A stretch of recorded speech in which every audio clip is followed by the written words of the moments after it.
William Morrow and HarperAudio present The Lost Jewels, a novel by Kirsty Manning, performed by Natasha Beaumont. Beauty is truth, truth beauty. That is all ye know on earth, and all ye need to know. John Keats, Ode on a Grecian Urn. Prologue. London, 1666. The smoke was so thick she had to draw her apron across her mouth. Her long plaits were singed black from falling fire drops. They'd need to be chopped off. Mama would be furious. But she had made a promise to Papa. She had to see it through, even though the roar of flames raced through the narrow cobblestone streets. No one would be missing her yet. Mama would be passing under London Bridge in the long boat with the baby, both wrapped in heavy woolen blankets to protect them from the embers raining down.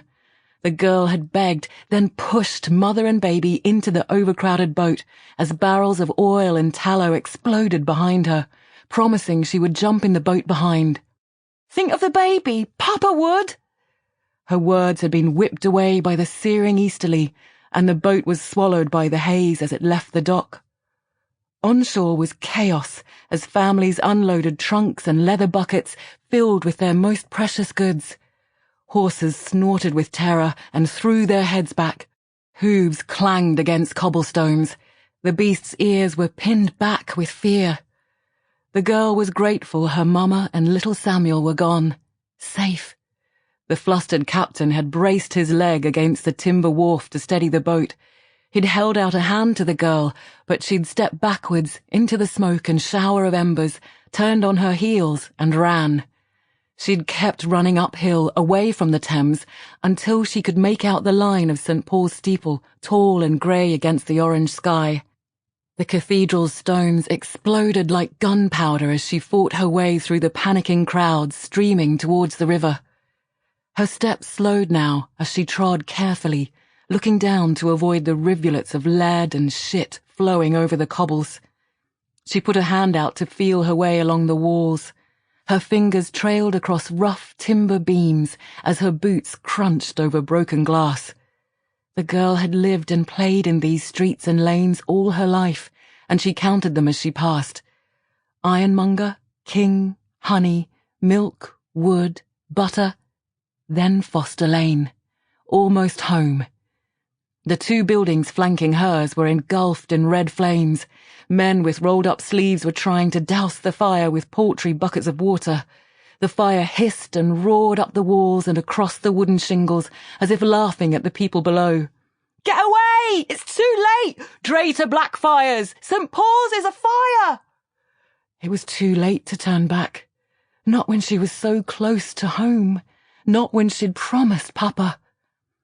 The frenzied chimes of St. Mary Le Beau's church drew her closer, and she inched through the thick smoke. When she felt the familiar wrought-iron number beside her front door, she threw herself against the door and forced it open. As horses cantered past and people scrambled to climb onto carts, headed for the docks or beyond the city walls, nobody paid any attention as the girl slipped inside number 32.